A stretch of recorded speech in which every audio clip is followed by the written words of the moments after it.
The coming of the Queen of Sheba is pure prophecy. The Queen of Sheba. Remember that visit that we read of in the Bible? Why is it there? Why, amongst all the possible visits, and he would have had many people coming to visit him, he was a great king, known across the world. Why that one is given us in the Bible. That is solid, pure prophecy. It has two levels. The first one you can already understand in terms of us human beings that have heard of Messiah and wanting to meet him, because Solomon carries prophecy of him, Prince of Peace, son of David, Solomon being literal son of David, and his name means peace. The more we get to know him, the more we see of him with our own eyes, the more we experience him, the deeper our understanding become of his wisdom, and it blows your mind. He is greater than you can ever imagine, and anyone can ever tell you. We can hear that, but there is something else. There is something more. And we're going to speak about that. It is so magnificent. It is exactly what you need to know to strengthen your faith for when you stand before God's throne one day. Because what she said, everything, all her camels and gold and spices and everything that is said there has a prophetic meaning that runs from beginning to end in a deep level of prophecy that goes beyond us. Because there is a firmness. There is a firmness that you can hold on. That is there. You need to hear this. We're going to speak about it just now. And this glorious thing that is in this Queen's visit. People are captivated by it throughout the centuries. It grips their imagination. But if they know what it means, it's a great. Turning to the deepest level of prophecy, who is this Queen that is coming to encounter Messiah in Jerusalem? She's a queen. In other words, the one that rules. She's a ruling principle. There is thus a ruling principle of Sheba. Sheba ties with 7. In Hebrew, 7 ties with the fullness, the fulfillment, feeding to the full.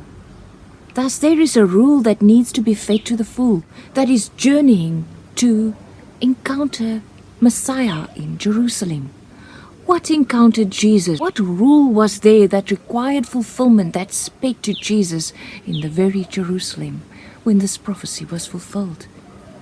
Jesus had to fulfill the death testimony. That was the rule that required to be fed to the full, and he did it. He encountered it in Jerusalem. Solomon's name means peace. The queen, the rule, comes with a purpose. She's coming to test him. She's coming to prove him.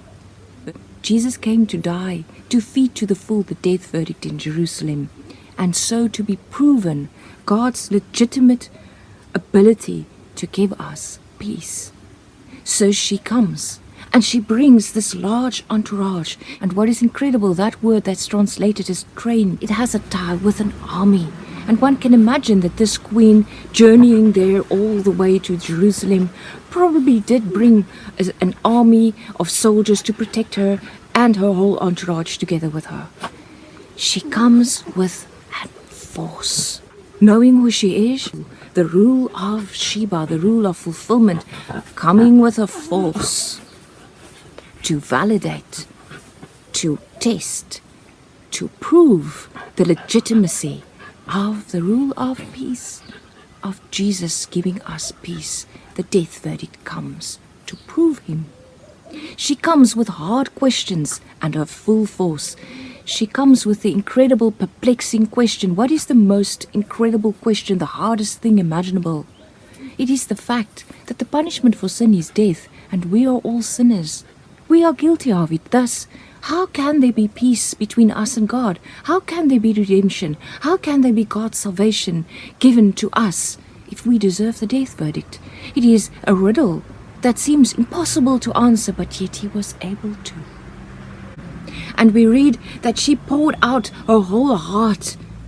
Heart in Hebrew ties with your innermost enclosing. If you think of a human body, you find the heart is there deep inside, and it is the pumping life force. It is a place of courage, and it ties closing.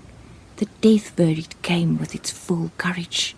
It poured out its full enclosure, its intention of seeking fulfillment on Jesus. It enclosed him. She came to him with this perplexing question to prove whether he can solve this enigma, this unsolvable problem of how can there be peace to us? How can there be a king of peace reigning? How can God give us peace when we deserve death? And she comes with her force. She comes with her force that is great. In Hebrew, that word ties with weighty, with grievous, with hard. Didn't she come with a grievous force in Jerusalem to encounter Jesus? She came with camels. Camels, in Hebrew, it is a burden-bearing animal, and it ties with burden-bearing. Remember Golgotha, how he bore the cross of our sins, literally died there. He did manifest to her all the answers that she posed to him of her heart, of her enclosing. And what is so incredible, on that camel, in other words, uplifted by that burden-bearing, what came carried because of it was precious stones, spices, and gold. All of that is prophetic. It is incredible. This is a prophecy that runs word by word in the deepest level thereof. It explains the most difficult riddle in the world. How can we have life when we deserve death? Valued, highly esteemed stone. Stone in Hebrew ties with weight. And if you think about a house that's built of stone, it is the weight to build something. The weight to build life to us is by taking the death. That is the heavy weight that is esteemed, that is valued, that is legitimate. The punishment for sin needed to be fulfilled. The heavy weight, valued, was presented. The King of Kings, the wisest one, the one that can solve the riddle, Messiah. And that is tied to what else was on the camel? Spice and gold. Spices in Hebrew ties with something you can smell. It is a sweet smell, something you can inhale. When Jesus took the heavy weight of death, he breathed out his breath and was rendered us something to inhale. The sweet smell of his burnt sacrifice, of him taking the wrath of God. Together with that was gold. Gold in Hebrew ties with golden shimmering light. Fair weather. At the moment Jesus breathed out his breath, taking that heavy measure of death, when he breathed out his breath, it was a 3, and the darkness was gone, and was presented golden shimmering light. The weight valued, the necessary death verdict taken, when he breathed out, rendering sweet breath, there was golden shimmering light, and that came because of, uplifted by, the burden-bearing, the camel, that she brought to him. And there's this awesome description, we're going to look at that just now, whereby she declares something that you need to remember when you stand before the throne of God. It is magnificent in its perfect beauty. Because she said she didn't believe this until she saw it with her own eyes. Even that has got meaning, because eyes, if you think about your eye is the place where you cry from. It is thus the place of affliction, and in Hebrew the word for eye ties with a fountain of affliction. She said she didn't believe this. She couldn't support this. She couldn't support the existence of the King of Peace, the rule of peace to us. The death verdict couldn't validate that there be peace to us until it has come to prove with its own affliction fountain. Jesus took the fountain of affliction. Jesus took the wasting of his death by her in order that she, the death verdict, can validate his right to rule us, giving us peace. God is magnificent. And now let's look at the detail of what takes away her breath. It is magnificent. It takes away her ability.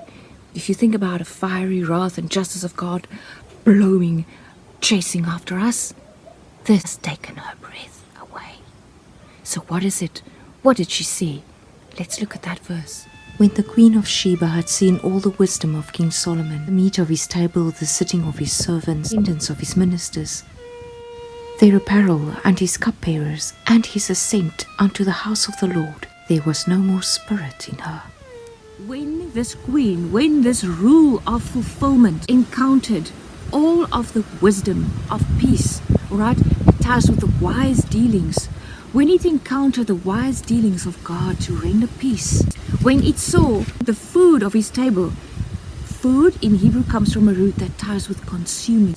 Of his table. Table in Hebrew, spreading out, casting away. When she saw the consuming, Jesus was consumed in the wrath of God, in his spreading out, casting out, and his death. When she saw that, when she saw the seating, if you sit down, means you are steadfast dwelling. She saw the steadfast dwelling of his. We find servants. Servants is those that execute, those that till. She saw the steadfast dwelling of his executions, his workings. She saw the attendance. She saw the function, the service of his, what is translated there as waiters, ties with ministry. The functions of his ministries. And there, wrapping around, cupbearing ties with giving a portion. Remember, he said he was thirsty at the cross, and she saw his ascent. That word in Hebrew ties with rising up like smoke. Jesus was consumed in the wrath of God, drinking the cup of death in his ascent, in him being released like a burnt sacrifice rising to God, that went up to the house of the building of whom? Of the Lord. The word in Hebrew, Yahweh. It is the holy name of God that we find that has a tie with him being the one that he is. And the first time we encounter that name in Genesis 2, it is said of God under that name that he is the one that has breathed out his breath to give life. Saw Jesus' death in the fulfillment of the prophecy. The death verdict would see the fulfillment of Jesus' death. Encounter that. And when it did, there was no more breath in her. When Jesus took the fullness of the death verdict and fed it to the full, when she saw the death of Jesus in the fulfillment of God breathing out breath to give life, she had no more breath. She had no more spirit. And she said to the king, it was a true report. True in Hebrew ties there with firm, faithful, trustworthy, stable. It is a stable thing. It is a rock. It is something that you can truly trust. You can live on that. It is a trustworthy, stable matter. She's satisfied. The report, fair, the business that she has heard in her firm way of his works, of his words, of his business, is wise, true, and stands. You can go to heaven. You can have life. You can trust this, says the death verdict. It has been investigated, proven, and it's true. Oh, God is magnificent. This Queen's visit is an incredibly important encounter in the prophetic fulfillment thereof, because it's Golgotha that is prophesied there, and it is true. And she says, I believed not the words until I came. In other words, this rumor couldn't be believed. This rumor was not confirmed. It wasn't believed. It had to be proven. Jesus had to take the death verdict. Jesus had to be afflicted. He had to encounter this woman. She had to come and see with her affliction. Then she would support his business. The death verdict supports the business of Jesus because he encountered her. Because her fountain of affliction saw him. And she says, behold, see, what was messaged, what was told. All right, that rumor that there is possibility of peace is not close to what she has encountered. She says it is not half of the exceeding, the adding of the wisdom that she saw of his dealings. What he has done is far greater than anyone can ever rumor. It is beyond comprehension, in perfect wisdom. It keeps her at bay. This Queen of Sheba, this rule of fulfilling the punishment for sin. Incredible. Because Jesus has fulfilled the death verdict, that death verdict that is now fed to the full, presented him 100-fold and 20. In other words, 100-fold and returning gold. 100-fold returning, shimmering fair weather. When Jesus breathed out, the light came. 100-fold returning brightness. As he fed her to the full. He answered all her difficult questions and let her give him all that was in her innermost enclosing grip in her heart. And she gave spices. The breath was released because Jesus at Golgotha took the death verdict on himself.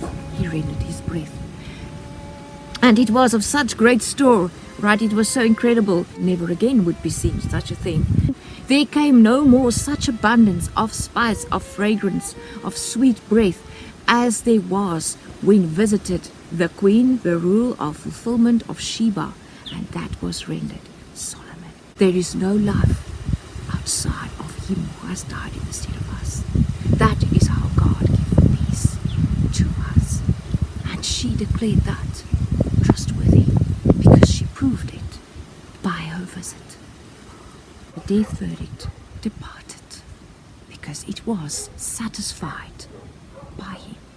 He fed to the full the rule of death and answered the most impossible riddle on the face of the earth. How there can be peace when the death verdict is in the land. He can have that verdict turned from us by feeding it to the full. And that is the trustworthy, clever dealings of God that was not confirmed until she saw it with her own affliction, until Jesus died at Golgotha. Now you know why that visit is in the Bible, and why understanding it is better than you could ever imagine. And God alone opens it. And if this has blessed you, please add to the ministering of this by sharing this. If it has touched you and you want it to touch others as well, share with them, tweet to them, provide links to them, make it visible.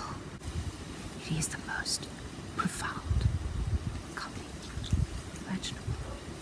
And what is so incredible, she said, trustworthy, firm is this. Solomon's rule, in other words, Jesus' peace given us, is firm, stable, and solid before the throne of God. Judgment Day, and the requirement of the death verdict being fed to full, the Queen of Sheba is at your door. She has said, firm is the rule of Solomon. That is your deliverance. Remember this. She saw him and she said so.